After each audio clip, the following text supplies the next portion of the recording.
मध्य प्रदेश में 2 महीने बाद विधानसभा चुनाव है और 8 महीने बाद लोकसभा चुनाव है।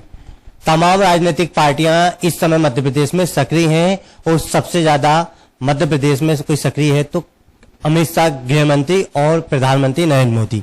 लेकिन भारतीय जनता पार्टी तो लगातार सक्रिय है।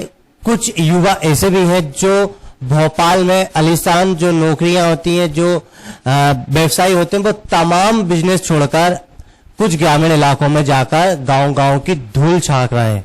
उसमें से एक है जिनका परिचय लेना कोई बड़ी बात नहीं है, तमाम लोग जानते हैं, डॉक्टर अजय पटेल, जो हमारे साथ खुद मौजूद है। एबीपी न्यूज में आपका स्वागत है। नमस्कार। नमस्कार अजय जी, लगातार आप इछावर विधानसभा में कई सालों से सक्रिय हैं और 2 महीने बाद विधानसभा चुनाव है। भारतीय जनता पार्टी किस मुद्दों को लेकर इस बार चुनाव में मैदान में उतरी? देखिए, भारतीय जनता पार्टी मुद्दों की राजनीति तो करती नहीं है, एक बात। दूसरी बात मैं बोलना चाहता हूं कि जब इलेक्शन आते हैं तो इलेक्शन लड़ना, क्योंकि लोकतांत्रिक वो है नियम, तो इलेक्शन तो लड़ना ही पड़ता है।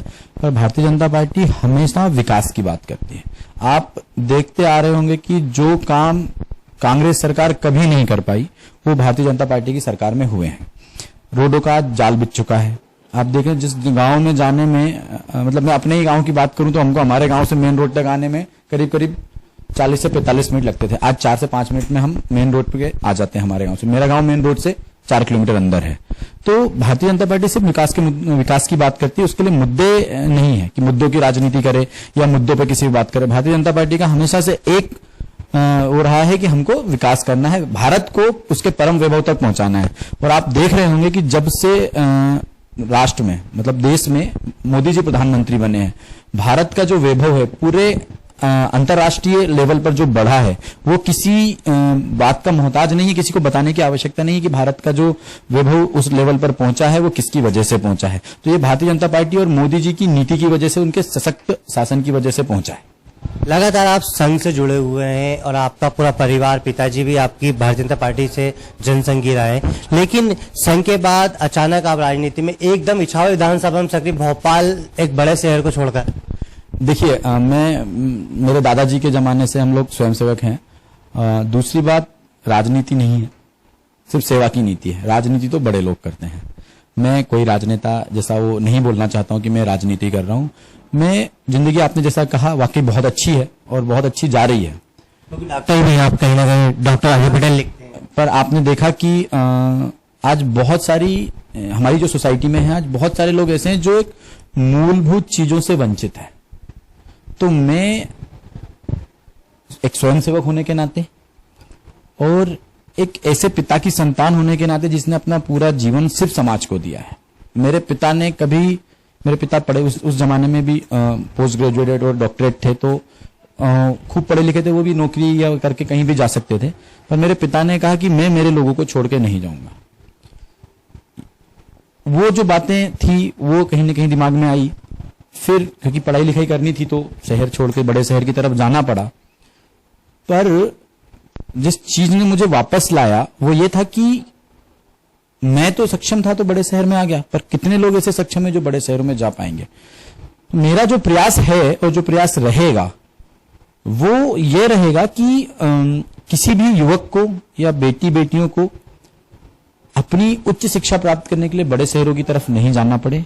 उनकी व्यवस्था वही हो जहां वो रहते हैं या उसके आसपास 2-4-5 किलोमीटर के एरिया में उनकी व्यवस्थाएं हो जाए कि वो अपनी उच्च शिक्षा, उच्च स्वास्थ्य को वहां प्राप्त कर सकते हैं। आप देखते होंगे बहुत अभी उस लेवल पर जनता, हमारी सरकारें काम खूब कर रही है, पर अभी भी बहुत सारी चीजें ऐसी हैं जो उन लोगों तक नहीं पहुंची हैं। मेरा ये प्रयास रहता है कि ये सारी सुविधाएं उन लोगों तक पहुंचे। अजय पटेल जी, लगातार आप सक्रिय हैं और मध्य प्रदेश में 2 महीने बाद विधानसभा चुनाव है और 8 महीने बाद लोकसभा चुनाव है। क्या लग रहा है मध्य प्रदेश में?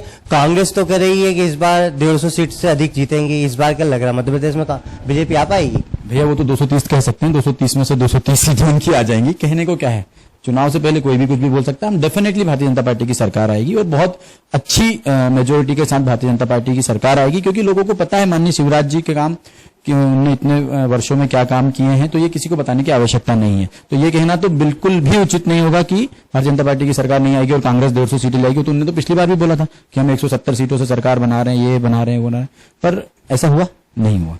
और दूसरी बात, चुनाव से पहले कोई कुछ भी कह देता है। लगातार इछावर विधानसभा में आप स्वास्थ्य के कैंप लगा रहे हैं, लोगों के बीच पहुंच रहे हैं, लोगों को मदद भी कर रहा है, तो ये एक परिवार से परंपरा सीखने की है या उनके बीच में, मतदाताओं के बीच में जाने की कुछ पेट है? ना, बिल्कुल भी नहीं। आप देख सकते हैं मेरे एक भी किसी स्वास्थ्य कैंप पे या जो मैंने शिक्षा के लिए कैंप लगाए, अभी थोड़े दिन पहले आपने ही कवरेज शायद दी थी उसको, उसमें मैंने एक कॉर्पोरेट कैंप लगाया था जिसमें कंपनियों ने लोगों को रोजगार देने के लिए एक कैंप लगाया था हमने, जिसमें 4-5 कंपनियों को हमने बुलाया था। उसमें लोगों के इंटरव्यू हुए, बच्चों के इंटरव्यू हुए। उसमें मेरा कोई कैंप ऐसा होता ही नहीं है कि जिसमें मैं मतदाताओं के बीच में जाऊं। मतदाताओं के बीच में जाऊंगा तो मैं गांव-गांव में जाऊंगा, मैं कैंप थोड़ी लगाऊंगा, रोजगार के कैंप थोड़ी लगाऊंगा, स्वास्थ्य कैंप थोड़ी लगाऊंगा। तो बिल्कुल भी ये विशुद्ध रूप से एकदम सेवा की नीति है, और उनके बीच में काम करने के लिए, उन लोगों के लिए काम करने के लिए जो वंचित है। इछावर विधानसभा में उम्मीदवार आप भी लगातार कर रहे हैं चुनाव लड़ने की। भारतीय जनता पार्टी जिसको टिकट देगी वो तो हाई कमान तय करेगा, लेकिन इस बार मानना है कि लड़ने के इच्छुक हैं आप? देखिए, जो सेवक होता है ना साहब, उसको आप जो काम दे दोगे वो कर लेगा। जो हमसे पार्टी बोलेगी हम वो कर लेंगे, क्योंकि मैं पार्टी का पदाधिकारी रहा हूं, इसलिए मैं पार्टी की बात करता हूं और पार्टी के लिए काम करता हूं। पार्टी बोलेगी झाड़ू लगाओ, झाड़ू लगाने लग जाएंगे। पार्टी बोलेगी दरिया उठाओ, दरी उठाने लग जाएंगे। पार्टी बोलेंगे गाड़ी चलाओ, गाड़ी चलाने लग जाएंगे। जो पार्टी बोलेगी वो कर लेंगे। इछावर विधानसभा में इस बार भारतीय जनता पार्टी का बहुत विरोध हो रहा है, किस तरह से फिर लड़ पाएंगे? क्योंकि लगातार कांग्रेस आरोप लगा है कुछ करा नहीं है रोजगार के लिए। जो अभी मुख्यमंत्री जी आए हैं वो इछावर विधानसभा की जगह थी, वो सीहोर विधायक ने नहीं, अभी आज आप जैसे जहां माननीय मुख्यमंत्री जी आ रहे हैं वो किसी की जगह नहीं थी। मैं आपको बता दूं, ये पहले तो आईटीसी कंपनी का खुद का प्रोग्राम है, ना ये सरकार का प्रोग्राम है, ना ये किसी विधायक का प्रोग्राम है। इस प्रोग्राम को खुद वो कंपनी कर रही है, जो कंपनी अपना प्लांट लगा रही। तो इसमें आप राजनीतिक रूप से इसको आप दे ही नहीं सकते कि इछावर का है कि सीहोर का हो गया है। आप देखेंगे कि सीहोर में भी बहुत काम हुए हैं, इछावर में भी बहुत काम हुए हैं। तो ये जो प्रोग्राम आ रहे हैं, तो भाई जो कंपनी जिसकी जहां जगह होगी, ये तो प्राइवेट कंपनी का अपना निर्णय है ना कि उसको कहां पे प्लांट लगाना है, उसके लिए कौन सी जगह मुफीद रहेगी।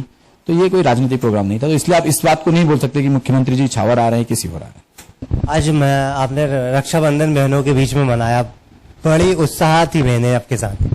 हाँ, ये ईश्वर की कृपा और बांके बिहारी लाल जी की कृपा है कि बहुत ज्यादा आज मुझे उनका प्रेम और दुलार मिला मेरी बहनों का। और रक्षाबंधन बनाने का उद्देश्य ये था कि ज्यादा से ज्यादा आशीर्वाद मिल सके बहनों का। बस क्या लग रहा है मध्य प्रदेश में क्या मांग है, भारतीय जनता पार्टी कितनी सीटें ला पाएंगे इस बार? हम 140 से ज्यादा सीटें लेके आ रहे हैं और पूरी मेजोरिटी के साथ भारतीय जनता पार्टी सरकार बनाने जा रही है। ये आप आज से 3 महीने बाद आप भी देखेंगे और मैं भी देखूंगा, हम दोनों यहीं बैठे हैं। तो ये जो हमारे साथ डॉक्टर अजय पटेल जो युवा नेता हैं, इछावर विधानसभा में लगातार सक्रिय हैं। और सबसे बड़ी बात ये बता दूं कि इस बार ये खुद दावेदारी भी कर रहा है, लेकिन फिलहाल तो हाईकमान ही तय करेगा टिकट किसको मिलना। लेकिन कहीं ना कहीं इछावर विधानसभा में अजय पटेल सक्रिय दिखाई दे रहा है। कैमरामैन विजय के साथ सीहोर से एबीपी न्यूज के लिए नितिन ठाकुर की रिपोर्ट।